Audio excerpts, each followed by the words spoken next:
Greetings, folks, and welcome to today's show. As you're aware, the political season is underway, and we always try to bring you some coverage, particularly on the local candidates. And this time I was trying to get the two candidates for the state Tennessee, the Senate seat, District 16, I guess it is. And I tried to get them both on, but I've had an uncommonly difficult time arranging schedules. And the Democratic candidate, Jim Lewis, from somewhere, Kendall or South Pittsburgh, somewhere down there. I tried started a week ago trying to line him up, and I couldn't even make contact until yesterday. And by then it was too late. So today we have Janice Bowling on, who is the Republican candidate. And Janice, you welcome. Thank you very much, Tom. I appreciate the opportunity. Well, good, and we appreciate having you. I know you've got a busy schedule. For starters, most of the folks in our viewing area are familiar with your background, which is fairly extensive. How come you're doing this? Well, I'll tell you, Tom, it was nothing that I had on my bucket list, but talking with a lot of friends and neighbors over the last several months, and actually over the last year, they encouraged me to do this because everyone is concerned. Everyone seems a sense of uncertainty about the future of our state, the future of our nation, and what it will mean to their children and grandchildren. I have children, I have grandchildren. This was something that I was prepared to do, not out of design, but having been an alderman for 15 years, having been a district director in a congressional office during the 90s, and I'm aging myself real quick telling all about the things that I did in the past, but those were opportunities of service that gave me a distinct ability to know people in these 7 counties that now constitute Senate District 16. We had been Senate District 14. It was pretty much the same configuration with the exception Bledsoe County was taken out of our new Senate District and Marion County was added. So now I describe it, the teacher in me wants everyone to understand and get a visual of this. Picture a daisy with Grundy County in the middle, and then the 6 petals on that daisy are Coffee County, Warren, Van Buren, Sequatchie, Marion, and Franklin. So we are all demographically very similar. There are things that are different about each county, but the things that are similar are that we are flag-waving, God-fearing, freedom-loving people. We really care about our neighbors. We really care about jobs in this area. We really care about a good, strong work ethic, but we have our strong values of a good work ethic, of caring for the people that we know, of worshiping God. This is a strong sense of community in this area. And these people were saying, Janice, why don't you run? Janice, please run. The next thing I knew, I was signing the papers and getting all sorts of encouragement. So beware of good friends encouraging you to do things. Okay. Well, with that, folks, let's take a short commercial break, and we'll come back.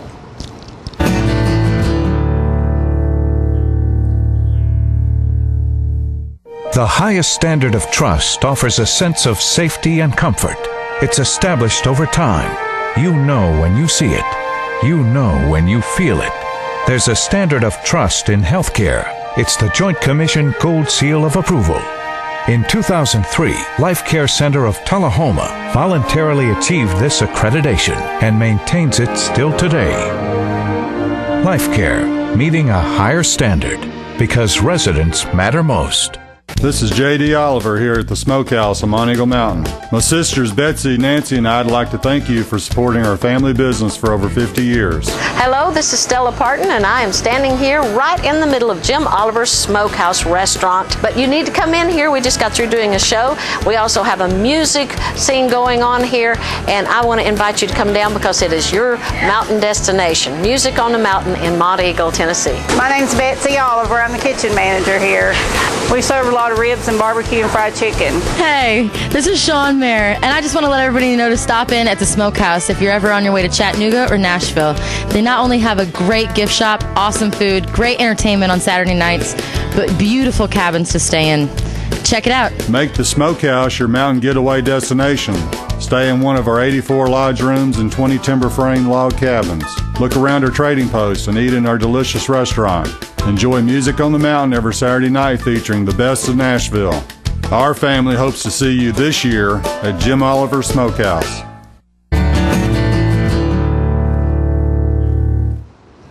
We're talking today, folks, with Janice Bowling, the Republican candidate for the State Senate, 16th District. And Janice, why you? Distinguish yourself from the opposition. All right. Why I would want your support, your prayers, and your vote. In these 7 counties in the primary, the people have already given me a huge advantage in this general election. I received more votes than all of my Republican opponents combined because people knew my common sense conservative message, Tom. They want someone that they know will get out and work for the people, someone that would be accessible to the people. I have my card here, and on the back of my card is my cell number. And that's why you can get in touch with me, because it rings in my purse whenever, anywhere. And I think that's so important. I'll take one. You take one, and you've got how to get in touch with me. And I tell folks in the campaign trail, that's what I believe in on the inside of my card. And it's not rocket science. It's life, liberty, and the pursuit of happiness. And then there are issues under each one of those categories. And the people will read those and say, yeah. And I don't mention party on my card because when I'm elected to serve all the people. And I think that's so important. I'll tell people, not if you belong to this party, vote for me. I say, if you believe like I do, please give me the consideration of your vote. And my opponent is from Marion County. He was a state senator back in the 80s and did not win a primary re-election after serving 2 terms. And Jim and I have really not talked directly about why he decided to get into this race. I decided to get into this race to serve the people of Senate District 16, to make sure that our values have a voice in Nashville, that the economy of our area is not overlooked when they're dividing the pie on who they're going to direct businesses to different areas to consider locating in those areas, or how to help grow the businesses that are already here. Most of your economic growth will be from the sustainability of the small businesses that you already have.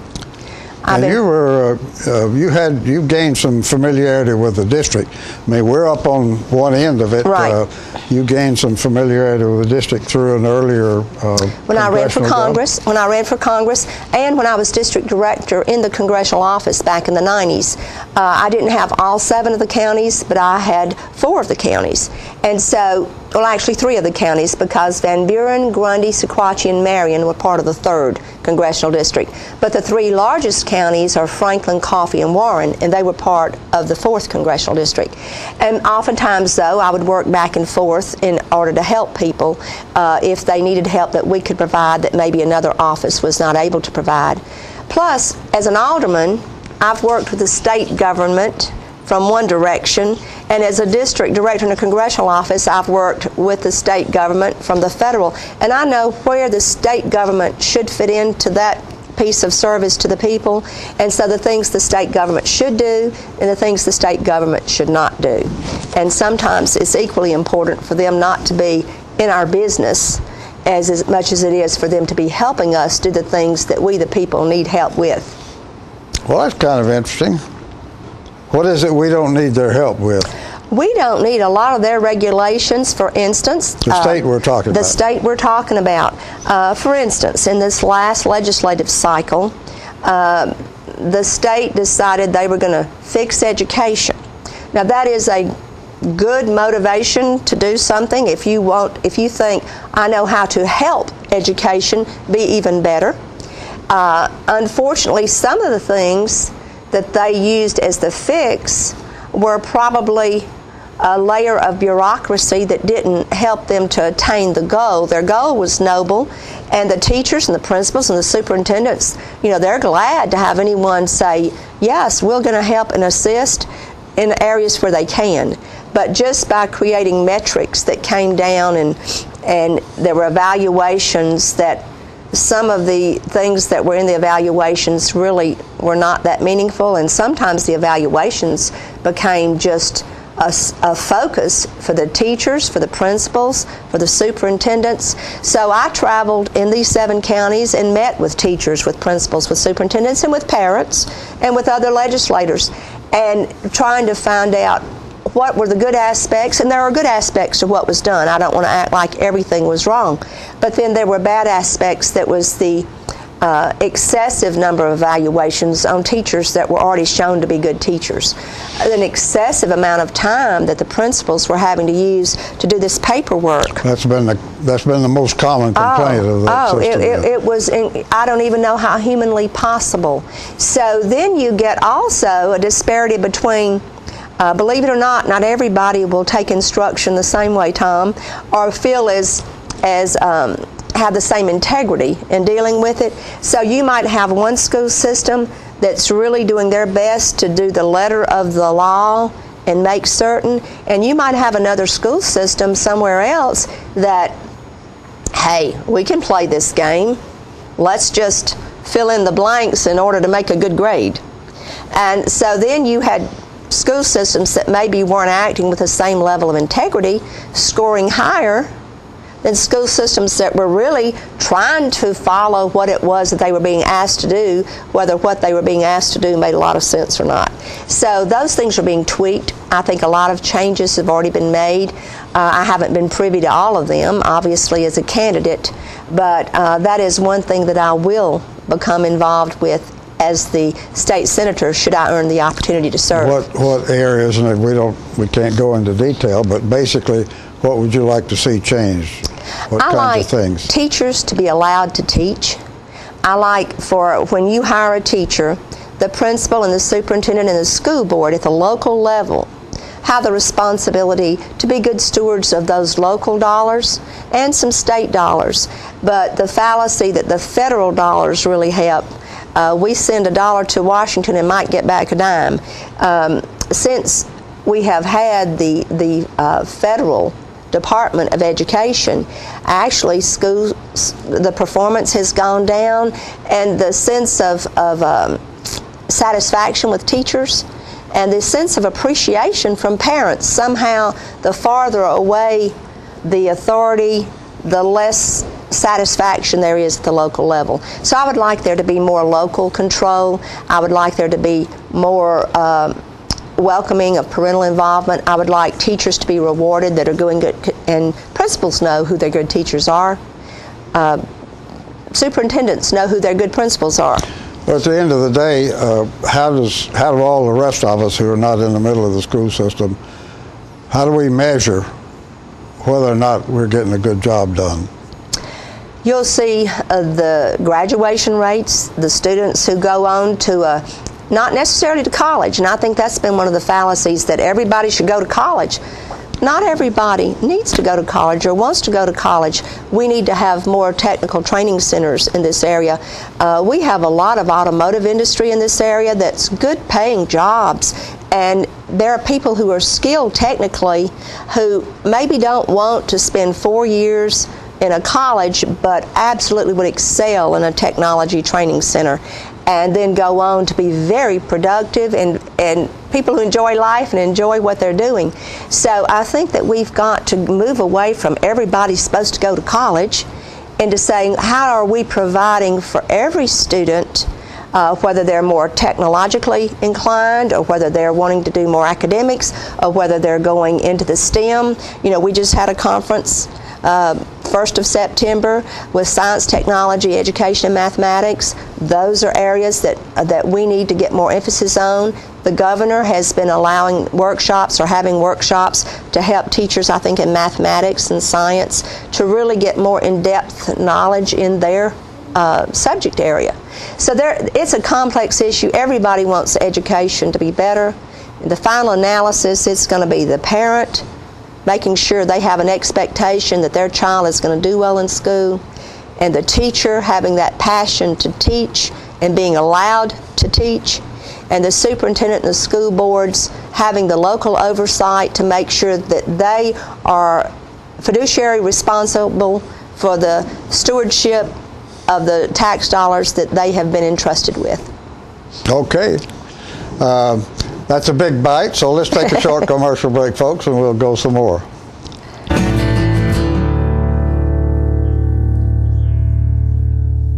Hi, Grandma. It's Jake. I'm calling to tell you I love you more than anything in the whole wide world, even ice cream. I love you more than spaghetti and meatballs. I love you more than snakes and monkeys and sharks and whales and praying mantises. Bye, Grandma. Love you. Let it all in with Charter Phone, including unlimited local and long-distance calls.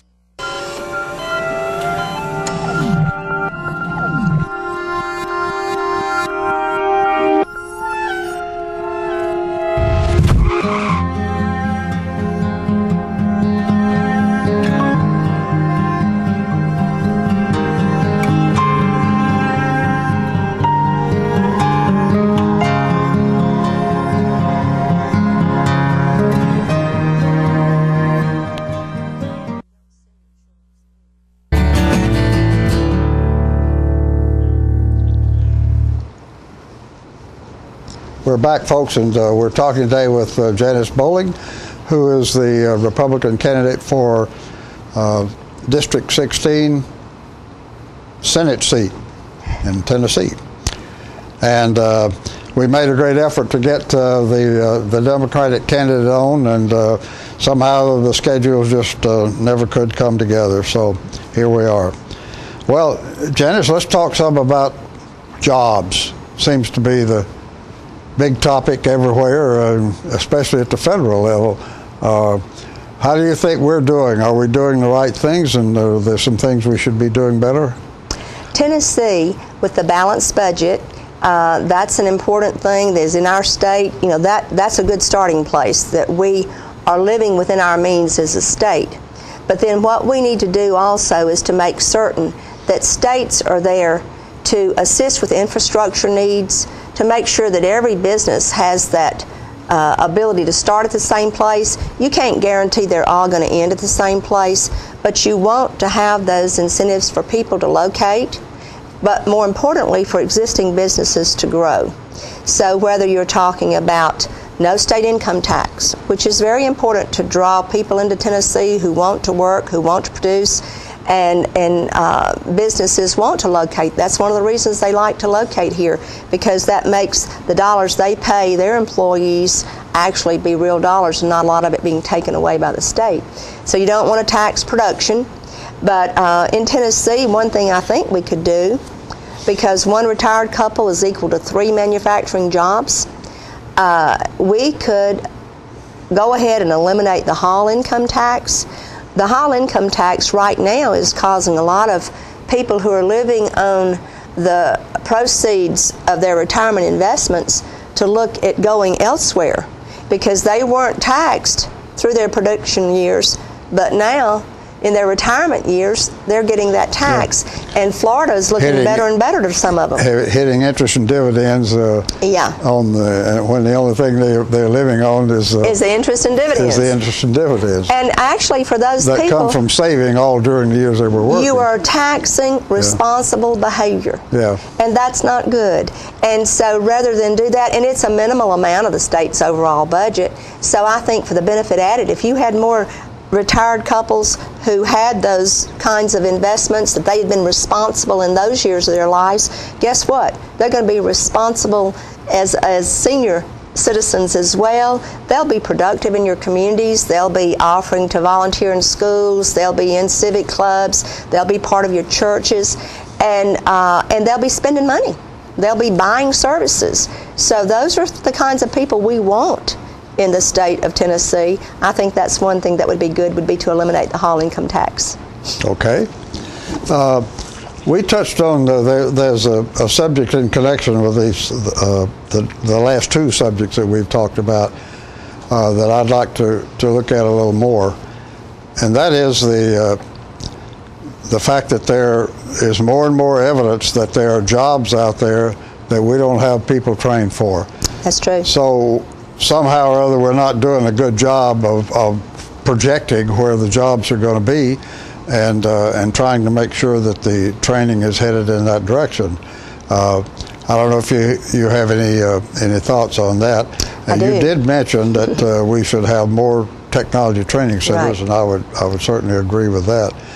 Also, an interesting little tidbit came out just this week that turns out that community college graduates are winning in terms of salaries, are outwinning the four-year graduates, at least in the beginning. I saw some reports that actually showed that the return on the investment of a four-year college, sometimes you never got the return on the investment, and that was exactly right. I'm a part of an organization at Motlaw called the Ladies Philanthropic Society, and we raise scholarships for non-traditional women students, women who've been out in the workforce, women who had to drop out and not go to college or whatever, but now want to go back and get that associate degree or whatever. And we raise scholarships for them because Motlaw State Community College, we're very blessed to have that right here. We count it Tullahoma, MIT, Motlaw and Tullahoma, even though it's in Moore County. But that's a blessing because that does help. And those people then are skilled to go in there, and they're a very mature student oftentimes, the non-traditional student. But even the students who go straight from high school to Motlaw get more one-on-one attention than they might get if they went to a larger state university. So, and I'm working with Christine Hopkins over in Franklin County. She has been really doing the due diligence to get a technology training center there. Nissan, High-Tech, Baxter Engineering, High-Tech and Baxter Engineering, different businesses over there have already agreed to furbish a room of a technology center with the kind of equipment that would be used in those automotive-related industries. And right now, in that part, and Tullahoma, of course, benefits from whatever happens in Franklin County. We're just right up a four-lane road. It's an easy drive. And our technology center, the only one we have in the area, is in Shelbyville. In Shelbyville. Yeah. And so this would give a little bit of a diversion there, too, because over in Franklin County, a lot of it would be automotive-related, I suspect, and there's going to be right in that radius down in Franklin County, which we're on the fringe, a tremendous surge in automotive industries. So that's a lot of good jobs, high-paying jobs, potential growth right here in our own backyard. So you're in favor of them getting a technology center, right? I am. Yeah, okay. Who is, I don't know that anybody is responsible in Tennessee for trying to seriously study where the jobs are going, which ones are increasing and which ones are decreasing, and trying to get the training tracking that. Well, I don't know of anybody that does that. I don't know who does it exactly. I'm sure somebody in ECD is charged to do that, and then how do we take benefit of that information? But that's one of the things that Christine Hopkins has done over in Franklin County. She's met with all the aldermen in every little community, all the mayors, the county mayor, all the commissioners, and major industry and the Chamber of Commerce. And they have looked and done some business analysis, the businesses there, Nissan, High-Tech, Baxter Engineering. They realize that there is going to be the potential for huge growth in that area in the automotive-related industry. Who's doing this? Who's leading it? Christine Hopkins. I had worked with Christine for years in the Tennessee Vocational Education. And she's connected with. And now what? she is head of an organization there called the. Well, I'm getting the. Let me think of the name of that. It's the. She's helping prisoners, jail, from there in Franklin County. get out into the second chance, to get out into being productive citizens. And they do programs there to get them ready for job interviews, to make sure that they're proficient in the things that they need to be proficient in. And she is assisting here in Coffee County as they're trying to implement a similar program in Coffee County. But she's had tremendous success rate. That's been her passion. That's been Christine's passion her entire adult life, is helping people get that benefit they need to get on with being productive citizens. Okay. Well,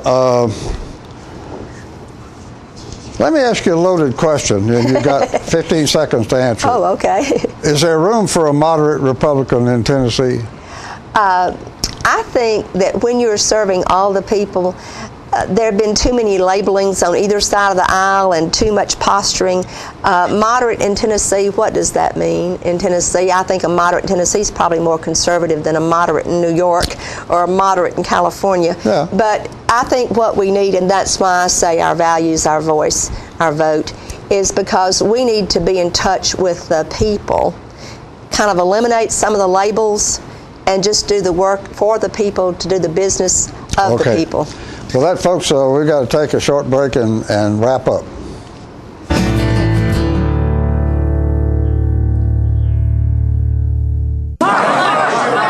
Mark, you've won just about everything there is to win in racing. What's next? I'd like more people to know about ER Extra. The emergency room at Harton Regional Medical Center? I just want them to get the best care they can get. That just gets me right here, Mark. Maybe you'd like to pay them a visit. ER Extra at Harton Regional Medical Center. ER Extra. Extra fast, extra easy, extra great.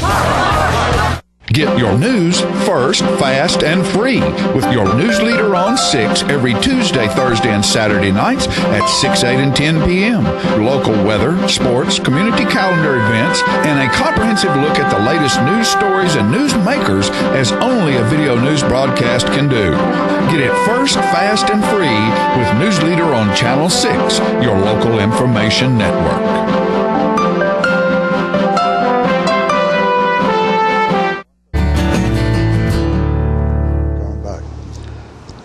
We're back, folks, and we've been talking today with Janice Bowling, who is the Republican candidate for the Senate for Tennessee for the 16th District. Janice, you want to take a minute and speak directly to the folks? I sure do, Tom, and it's thank literally you. a minute. Literally a minute. I have worked and served the folks of this area, in this area, for the folks of this area for about 20 years now. And so my public record of common sense, conservative record, pro-life, pro-Second Amendment, things that are pretty common in these 7 counties, there's a bright line distinction between me and my opponent. He is a nice man. I've enjoyed getting to know him on the campaign trail. I just wouldn't want to be my state senator because his views, as he says, are socialistic. He prefers socialism over capitalism. I think that most folks in Senate District 16 understand that it's through the work ethic and through American people being able to be free and do the things that they can do, with government doing the things the people can't do for themselves, that has been the strength of our nation. Okay. We've run out of time. Thanks. Thank you, Tom. Thank you very much for coming on, Janice. And thank you, folks, for inviting us into your parlor, and we will see you next time.